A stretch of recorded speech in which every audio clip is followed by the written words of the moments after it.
Welcome back, Cyber Explorers. It's Alfie, and in this video we'll explore together with this step-by-step guide, how to enable or disable window preloading in Windows 11. So without further ado, let's get right into it.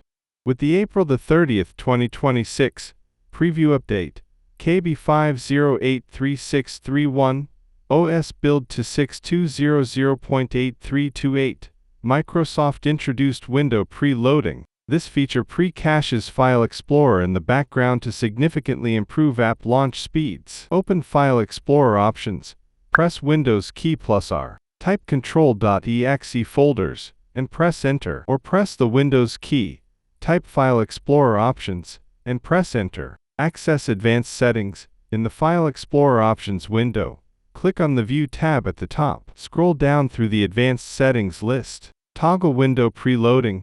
Locate the option, Enable window preloading for faster launch times. To enable, check the box. To disable, uncheck the box. Click Apply, then click OK to save your changes. Important considerations. While this feature makes File Explorer feel faster, it may use a small amount of additional RAM to maintain the background process. If the option is missing, ensure your system is fully updated to the latest build. Like many new Windows features, this is rolling out in stages and may not be available on all devices or in all regions immediately. And that's it for today. If you found this video helpful, please give it a thumbs up, consider subscribing, and don't forget to activate the notification bell so you won't miss out on any new uploads. Thank you for watching. Until next time, see you later.